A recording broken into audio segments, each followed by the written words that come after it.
Before Eve, there was another. Her name has been whispered through the shadows of history, a specter haunting the fringes of scripture and lore. Her name is Lilith. This isn't just a myth. It's a story of creation, rebellion, and a power that refused to be tamed. To understand her, we must journey back to the very dawn of time, to the Garden of Eden, but to a version of the story you may have never heard. Most know the tale of Adam and Eve, created by God to live in paradise. But ancient texts, like the alphabet of Ben Sira from the Middle Ages, tell a different origin story. They say that the first woman was not Eve, but Lilith. She was formed not from Adam's rib, but from the same dust of the earth, making her his equal in every way. The text says, God created Adam himself, and he created for him a woman from the earth, as he had created Adam himself, and he called her Lilith. From the very beginning, their union was fraught with conflict. The core of their dispute was simple, yet profound: equality. Lilith refused to lie beneath Adam, seeing it as a position of subservience. She argued, "We are both equal, for we both come from the earth." She demanded to be treated as his partner, not his property.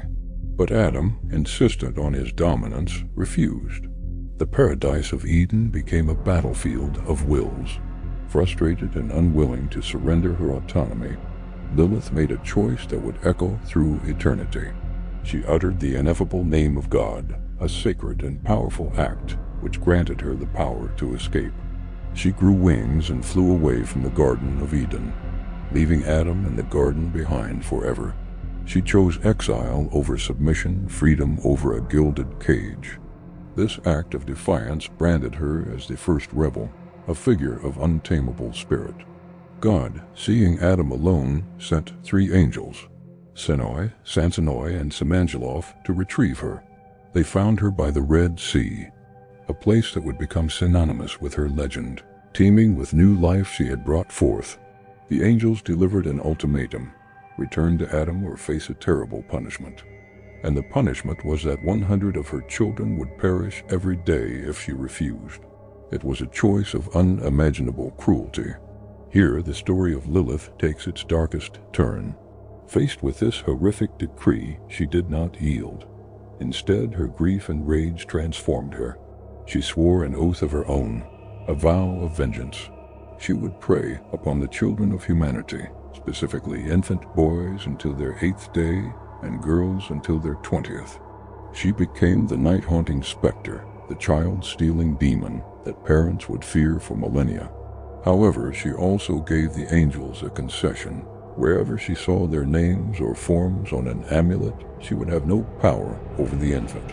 This is the origin of the protective charms bearing the names of the 3 angels, used for centuries to ward off evil. But the story doesn't end there. Lilith's journey from first woman to vengeful demon is complex.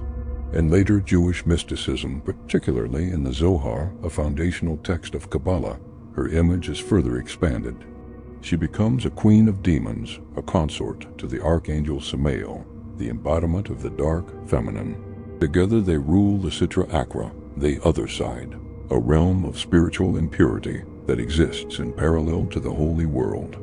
She is temptation incarnate, a seductress who visits men in their sleep, stealing their seed to birth more demonic offspring. She is the beautiful yet terrifying face of all that is forbidden. Her influence stretches far beyond Jewish folklore. Echoes of Lilith can be found in even more ancient civilizations. In Mesopotamian mythology, we find the lily demons, or the Lilichu, who were winged female spirits known for harming pregnant women and infants. The famous Sumerian epic of Gilgamesh mentions a creature called Kai-Sikulakek, meaning a maiden of desolation. She resides in a sacred tree and refuses to be driven out, much like Lilith's own defiant spirit.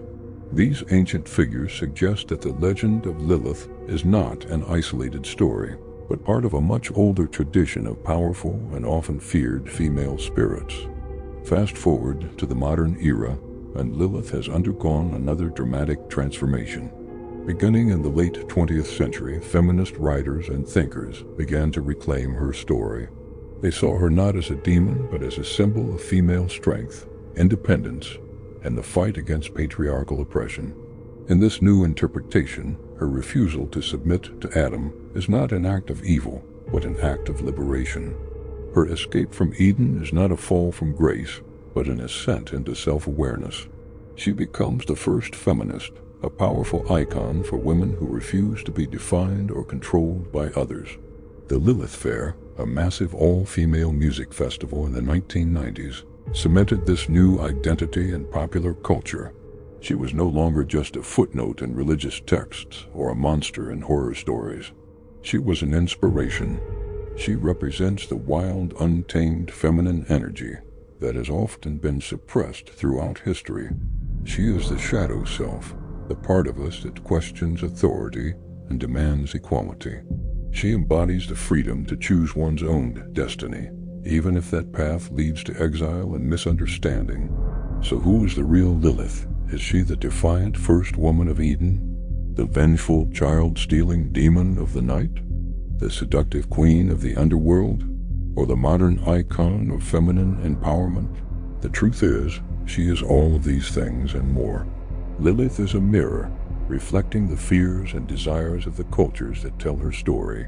She is a complex, contradictory figure whose legend has evolved for thousands of years. Her tale forces us to ask uncomfortable questions. Was her rebellion a sin or a righteous act of self-preservation? Is she a villain or a victim demonized for her strength? Her story challenges the traditional narrative of creation, offering a powerful alternative where the first woman was not submissive, but sovereign.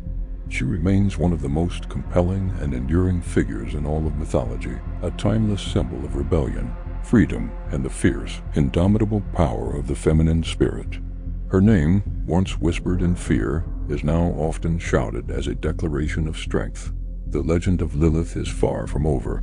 It continues to be rewritten by every generation that dares to listen to her story. Thank you for joining us on this journey into the shadows of myth. If you found this story as fascinating as we do, please hit that like button, subscribe, and ring the bell so you don't miss our next deep dive into history's most mysterious legends. Let us know in the comments what you think about Lilith. Until next time, stay curious